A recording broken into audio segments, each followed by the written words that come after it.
Harvard বিশ্ববিদ্যালয়ের বিদেশি শিক্ষার্থী ভর্তির ব্যাপারে ট্রাম্পের নিষেধাজ্ঞা, ক্যাম্পাস ছাড়তে হবে পড়ুয়াদের, কর্তৃপক্ষকেও জুড়ে দিল শর্ত। বিদেশি কূটনীতিকদের উপর ইসরায়েলের হামলার ঘটনায় কঠোর নিন্দা ইউরোপীয় বিভিন্ন দেশের। ফিলিস্তিনের পক্ষ নিয়ে ভুল করছে পশ্চিমারা, হুঁশিয়ারি নেতানিয়াহুর। পারমাণবিক চুক্তি নিয়ে ইতালিতে পঞ্চম দফার বৈঠক বসেছে। ইরান যুক্তরাষ্ট্র পরমাণু কার্যক্রম বন্ধের শর্ত দিলে আলোচনা থেকে বেরিয়ে যাওয়ার হুঁশিয়ারি তেহরানের। ট্রাম্পের কথা না শোনায় রোষানলে পড়ল যুক্তরাষ্ট্রের হার্ভার্ড বিশ্ববিদ্যালয়। এখন থেকে আর কোনো বিদেশি শিক্ষার্থী ভর্তি করতে পারবে না প্রতিষ্ঠানটি। অন্য বিশ্ববিদ্যালয়ে চলে যেতে হবে বর্তমান আন্তর্জাতিক শিক্ষার্থীদের, তা না হলে হারাতে হবে অভিবাসীর বৈধতা। বিশ্ববিদ্যালয়টির বিরুদ্ধে এমন নিষেধাজ্ঞা জারি করল ট্রাম্প প্রশাসন। ইসরায়েল বিরোধী আন্দোলনকে কেন্দ্র করে সম্প্রতি মার্কিন প্রেসিডেন্টের সঙ্গে চরম বিবাদে পৌঁছায় হার্ভার্ড কর্তৃপক্ষ। বিতর্ক যেন কাটছেই না যুক্তরাষ্ট্রের সবচেয়ে পুরনো বিশ্ববিদ্যালয় হার্ভার্ডকে ঘিরে। কথা না শোনায় মার্কিন প্রেসিডেন্টের একের পর এক ক্ষুব্ধ সিদ্ধান্তের বলি হতে হচ্ছে সুপ্রাচীন শিক্ষা প্রতিষ্ঠানটিকে। কখনো হারাতে হয় ফেডারেল তহবিল, আবার কখনো হুমকি আসে কর ছাড় সুবিধা বাতিলের। তবুও ফিলিস্তিনপন্থী বিক্ষোভ ইস্যুতে মার্কিন প্রেসিডেন্ট ট্রাম্পের মুখোমুখি অবস্থান নেয় হার্ভার্ড বিশ্ববিদ্যালয়। এবার ক্যাম্পাস প্রাঙ্গণে ইসরায়েল বিরোধী বিক্ষোভের জেরে হার্ভার্ড বিশ্ববিদ্যালয়ের স্টুডেন্ট অ্যান্ড এক্সচেঞ্জ ভিজিটর প্রোগ্রামই বাতিল করে দিল ট্রাম্প প্রশাসন।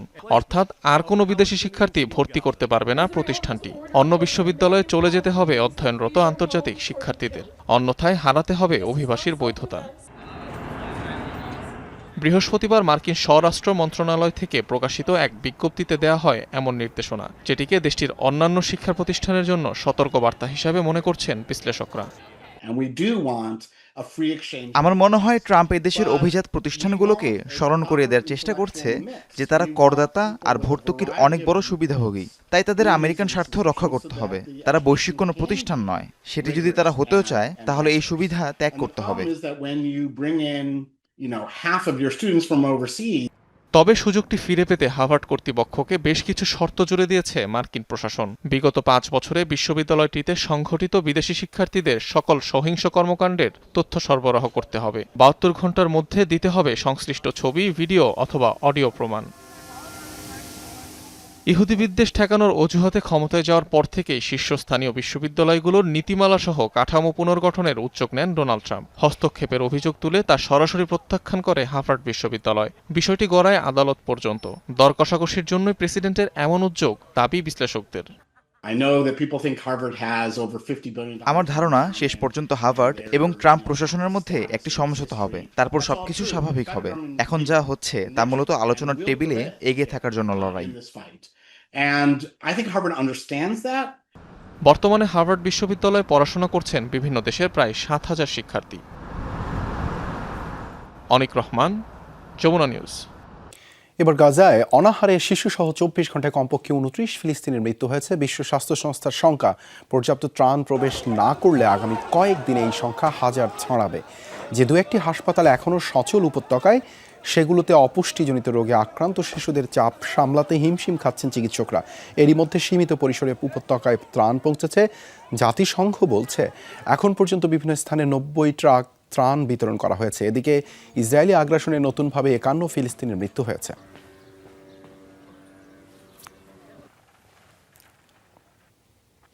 পশ্চিম তীরে বিদেশি কূটনীতিকদের উপর হামলা ঘটনায় ইউরোপীয় দেশগুলোর সাথে তুঙ্গে পৌঁছেছে ইসরায়েলের বিবাদ। পশ্চিমা কূটনীতিকদের লক্ষ্য করে ইসরায়েলি সেনাদের হামলাকে অগ্রহণযোগ্য আখ্যা দেওয়া হয়েছে। এর পাশাপাশি বিচারও দাবি করেছে ফ্রান্স, জার্মানি সহ বিভিন্ন দেশ। এদিকে ইসরায়েলি প্রধানমন্ত্রী বেনিয়ামিন নেতানিয়াহু পাল্টা হুঁশিয়ারি দিয়ে বলেছেন, ভুল পক্ষ নিয়েছে ইউরোপের দেশগুলো। গাজায় নির্বিচার হত্যাযজ্ঞকে কেন্দ্র করে গেল কয়েকদিন ধরেই পশ্চিমা দেশগুলোর সাথে বিরোধ তুঙ্গে ইসরায়েলের। তার মধ্যে পশ্চিম তীরে বিদেশি কূটনীতিকদের লক্ষ্য করে ইসরায়েলি সেনাদের গুলির ঘটনার পর উত্তেজনার পারদ আরও চড়েছে। কূটনীতিকদের ওপর হামলার ঘটনা এবার কড়া প্রতিক্রিয়া জানালো ফ্রান্স, জার্মানি সহ ইউরোপের বিভিন্ন দেশ। ঘটনার বিচারও দাবি করা হয়। ইসরায়েলি সামরিক বাহিনী স্বয়ংক্রিয় অস্ত্র থেকে হামলা চালায়, যার লক্ষ্য ছিল পরিস্থিতি পর্যবেক্ষণে আসা কূটনীতিকরা। তাদের এই সফর সম্পর্কে ওয়াকিবহাল ছিল ইসরায়েলি কর্তৃপক্ষ। এই হামলা কোনোভাবেই মেনে নেওয়া হবে না। এদিকে তেল আবিবের বিপক্ষে অবস্থান নেয় পশ্চিমা মিত্রদের ওপর চটেছেন ইসরায়েলি প্রধানমন্ত্রী। বিবৃতিতে বেনিয়ামিন নেতানিয়াহু বলেন, ভুল পক্ষাবলম্বন করছে পশ্চিমারা। ফ্রান্স, ব্রিটেনের মতো দেশগুলো ভুল করছে। তারা ফিলিস্তিনি রাষ্ট্র প্রতিষ্ঠার পক্ষে বলছে। এটা মানবতার বিপক্ষে অবস্থান। তারা হামাসকে ক্ষমতায় দেখতে চায়। এর আগে গাজায় অপারেশন গিডিয়ন্স চ্যারিয়টার নামে নির্বিচার হত্যাযজ্ঞ চালানোয় ইসরায়েলের কঠোর সমালোচনা করে ফ্রান্স, কানাডা এবং ব্রিটেন। ইসরায়েলি রাষ্ট্রদূতকে তলব করে লন্ডন। মীর মুশফিকা হাসান, যমুনা নিউজ। গাজা যুদ্ধের সমালোচনা করে ইসরায়েলের পার্লামেন্ট থেকে জোর করে বের করে দেওয়া হয়েছে বিরোধী দলীয় এক আইন প্রণেতাকে। বুধবার নেসেটে অধিবেশন চলাকালে হয় এই ঘটনা। বক্তৃতা দেওয়ার সময় আয়মান ওধে নামের ওই আরব ইসরায়েলি এমপি অভিযোগ করেন, রাজনৈতিক স্বার্থে যুদ্ধ দীর্ঘায়িত করছে বর্তমান সরকার। এ সময় উপত্যকায় বিপুল প্রাণহানি ও ধ্বংসযজ্ঞের কারণে সরকারের কঠোর সমালোচনা করেন। বেশ কয়েকজন আইন প্রণেতার সাথে বাগ বিতণ্ডায় জড়ান তিনি। পরে নিরাপত্তা কর্মীদের ডেকে তাকে বের করে দেন স্পিকার। এই ঘটনায় সমালোচনার মুখে পড়েছেন প্রধানমন্ত্রী Benjamin Netanyahu.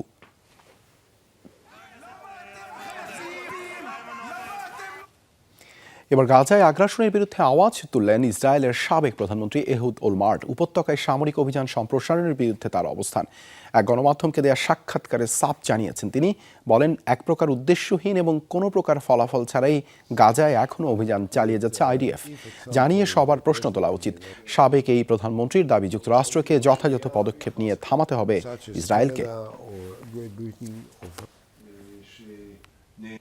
The expansion of the military operations in Gaza. Israeli জনসংখ্যার একটি বড় অংশই যুদ্ধ সম্প্রসারণের বিরুদ্ধে। আমি নিজেও। কোনো উদ্দেশ্য আর কোনো ফলাফল না থাকলে কিসের ভিত্তিতে আমরা এই অভিযান চালিয়ে যাব? এই প্রশ্নই এখন তোলা উচিত। ইসরায়েলের নয়, বরং এর সরকারের বিরুদ্ধে ফ্রান্স, কানাডা, যুক্তরাজ্য। Then why should we continue? ইসরায়েলের অভ্যন্তরীণ নিরাপত্তা সংস্থা শিন বেতের প্রধান হিসেবে মেজর জেনারেল ডেভিড জিনিকে নিয়োগ করলেন প্রধানমন্ত্রী বেনিয়ামিন নেতানিয়াহু।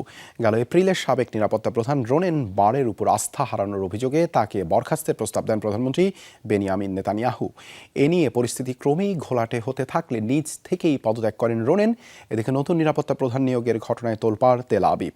সরকার বিরোধী বিক্ষোভে জড়ো হয়েছেন বহু মানুষ। এ পর্যন্ত 4 বিক্ষোভকারীকে আটক করেছে পুলিশ। সুপ্রিম কোর্টের নির্দেশনা ছাড়াই নতুন নিরাপত্তা প্রধান নিয়োগে নেতানিয়াহুর সিদ্ধান্তের নিন্দা জানিয়েছেন বিরোধী এমপিরাও।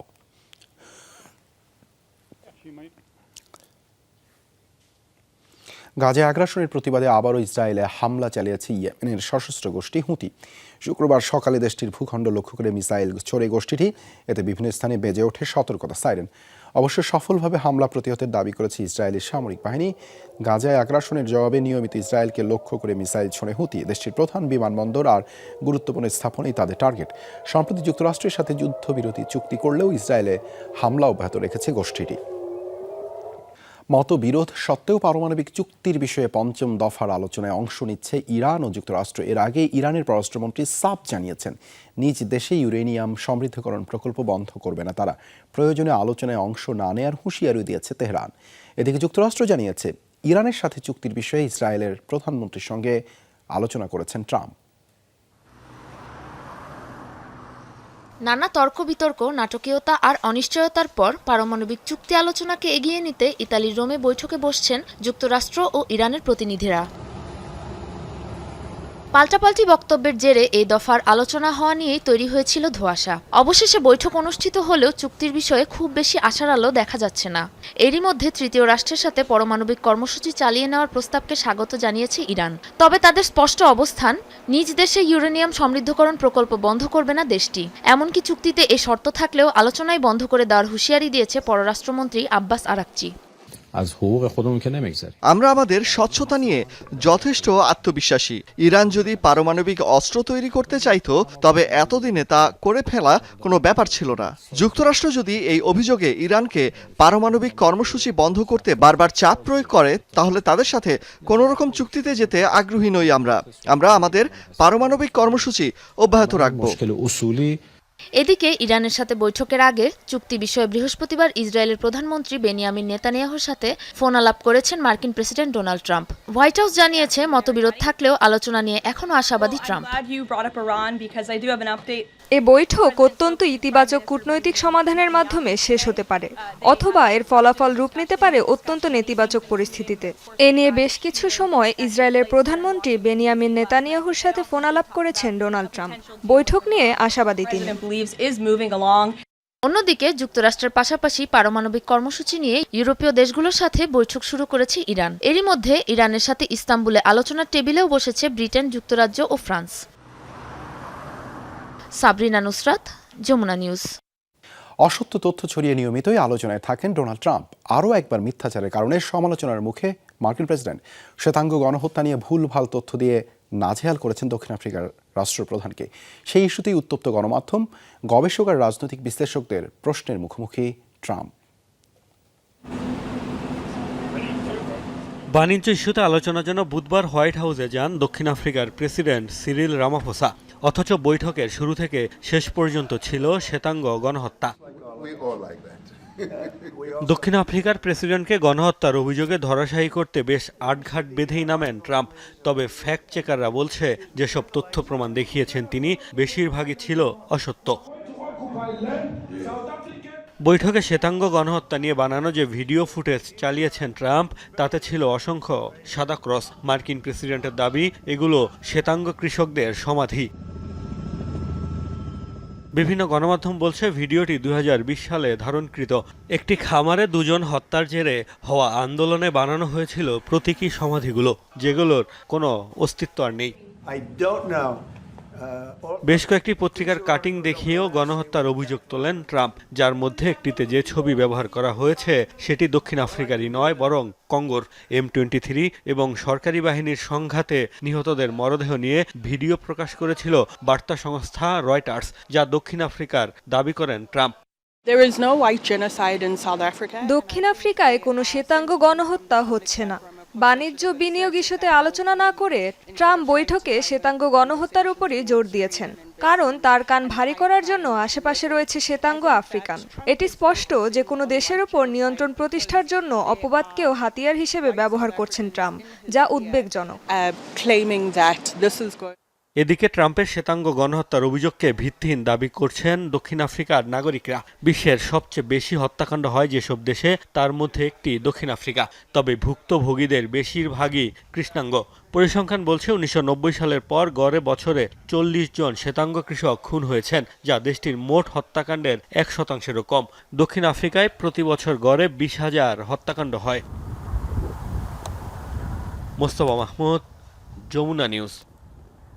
উদ্বোধনের সময় দুর্ঘটনার কবলে পড়া যুদ্ধ জাহাজটির ভারসাম্য হারানোর কারণ বের করেছে উত্তর কোরিয়া প্রশাসন। তলানির অংশ ক্ষতিগ্রস্ত হয়ে নয়, বরং ডান পাশের অংশের হাল ভেঙে যাওয়ায় দুর্ঘটনার কবলে পড়ে জাহাজটির ভেতরের অংশ পর্যবেক্ষণ করার পর এই কথা জানিয়েছে পিয়ংইয়ং প্রশাসন। হাল ভেঙে জাহাজের পেছনের দিকে পানি প্রবেশ করায় ভারসাম্য হারায় যুদ্ধযানটি। এ ঘটনায় ক্ষোভে ফুঁসছেন উদ্বোধন অনুষ্ঠানে উপস্থিত হওয়া উত্তর কোরিয়ার সর্বোচ্চ নেতা কিম জং উন। এ ঘটনাকে সন্ত্রাসী কর্মকাণ্ড বলে মন্তব্য করেছেন তিনি। পাশাপাশি দেশের ভাবমূর্তি ক্ষুণ্ণ হয়েছে দাবি করে সংশ্লিষ্ট কর্তৃপক্ষকে সর্বোচ্চ শাস্তি দেওয়ার হুঁশিয়ারিও দিয়েছেন।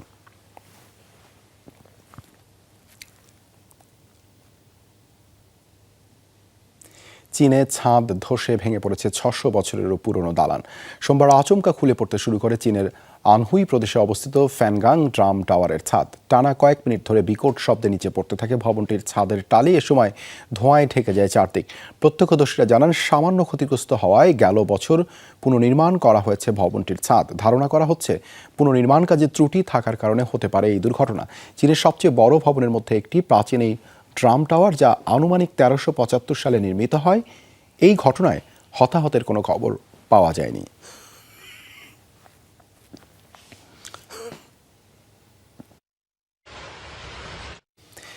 চিলিতে মাপুচে আদিবাসী গোষ্ঠীর সাথে সংকট সমাধানে আগ্রহী সরকার এই কথা জানিয়েছেন দেশটির প্রেসিডেন্ট গ্রাবিয়েল বরিচ ফন্ট।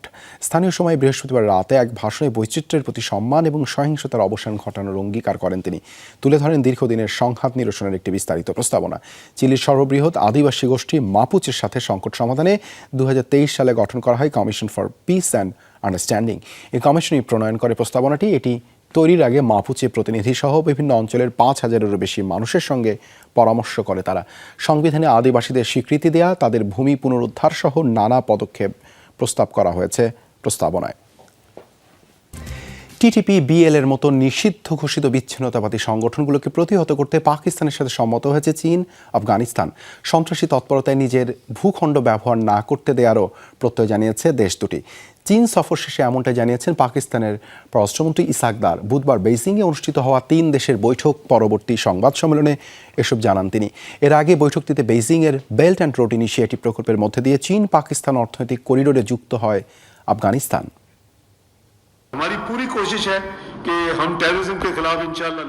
সন্ত্রাসের বিরুদ্ধে লড়তে সর্বোচ্চ চেষ্টা করছি। সন্ত্রাসী তৎপরতার জন্য কেউই নিজেদের ভূখণ্ড ব্যবহার করতে দেবে না বলে বৈঠকে সম্মত হয়েছে 3 দেশ।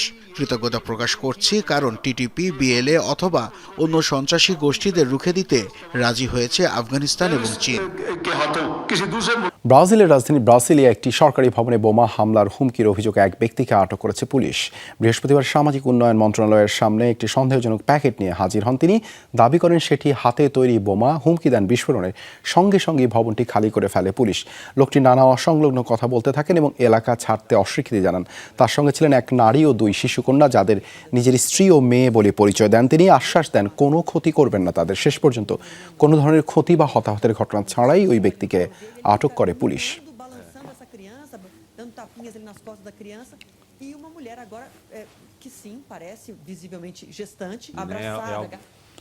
অস্ট্রেলিয়ার দক্ষিণ পূর্বাঞ্চলে টানা 3 দিনের ভারী বৃষ্টিপাতের ফলে সৃষ্ট বন্যায় বিপর্যস্ত হয়ে পড়েছে জনজীবন। প্রাণ হারিয়েছেন অন্তত 4 জন। নিখোঁজ এক ব্যক্তির সন্ধানে চলছে অভিযান। Hunter Region, Mid North Coast সহ বিভিন্ন এলাকায় পানিবন্দী ও জনবিচ্ছিন্ন হয়ে পড়েছে 50,000-এরও বেশি মানুষ। সিডনি ও এর আশেপাশে এলাকাতেও দুর্ভোগে হাজার হাজার বাসিন্দা। পানির নিচে তলিয়ে গেছে অনেক গবাদি পশু, ধ্বংস হয়ে গেছে অসংখ্য ঘরবাড়ি, ব্যাহত হচ্ছে রেল ও বিমান চলাচল।